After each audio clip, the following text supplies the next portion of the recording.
Assalamualaikum warahmatullahi wabarakatuh, saudaraku seiman.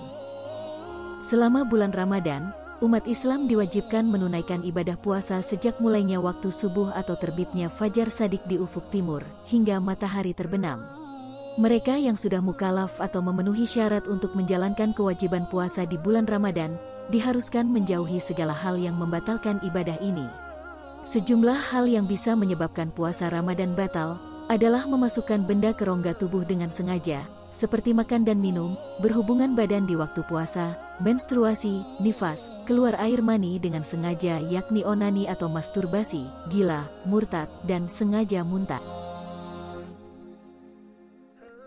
Jika keluar mani dengan sengaja, termasuk hal yang membatalkan puasa, lantas bagaimana hukum mimpi basah pada saat berpuasa di bulan Ramadan?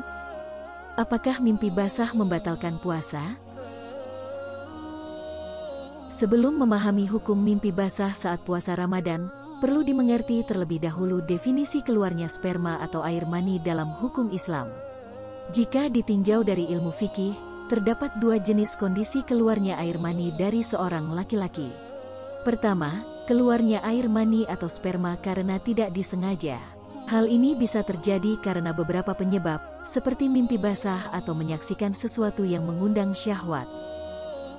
Kedua, keluarnya air mani atau sperma dengan disengaja.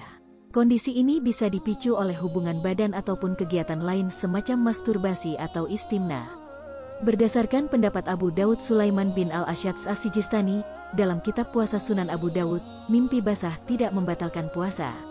Pernyataan ini didukung hadis riwayat Muhammad bin Kasir, bahwa Sufyan mengabarkan dari Zaid bin Aslam, dari salah satu sahabatnya, yang meriwayatkan dari salah seorang sahabat Nabi, bahwa Rasulullah pernah bersabda, yang artinya, tidaklah batal puasa orang yang muntah tak sengaja, mimpi basah, dan orang yang berbekam.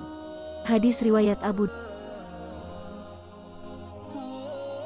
Alasan lain yang mendasari kesimpulan bahwa mimpi basah tidak membatalkan puasa, ialah sebab air mani keluar saat tidur. Sementara seseorang yang sedang tidur tidak dapat dikenakan hukum. Perihal bebasnya orang tidur dari hukum sesuai dengan hadis yang diriwayatkan dari Aisyah, yang artinya, ada 3 golongan yang dibebaskan dari ketentuan hukum, yaitu orang sedang tidur sebelum bangun, anak-anak sampai ia ihtilam bermimpi basah tanda dewasa, dan orang gila sampai ia sembuh. Hadis riwayat Nasai, Abu Dawud, dan Tirmizi. Penjelasan tersebut secara jelas menyimpulkan bahwa hukum mimpi basah pada waktu siang bulan Ramadan tidak membatalkan puasa. Namun, hal yang berbeda berlaku untuk kegiatan masturbasi atau onani. Karena masturbasi menyebabkan keluarnya air mani dengan sengaja, maka ia bisa membatalkan puasa.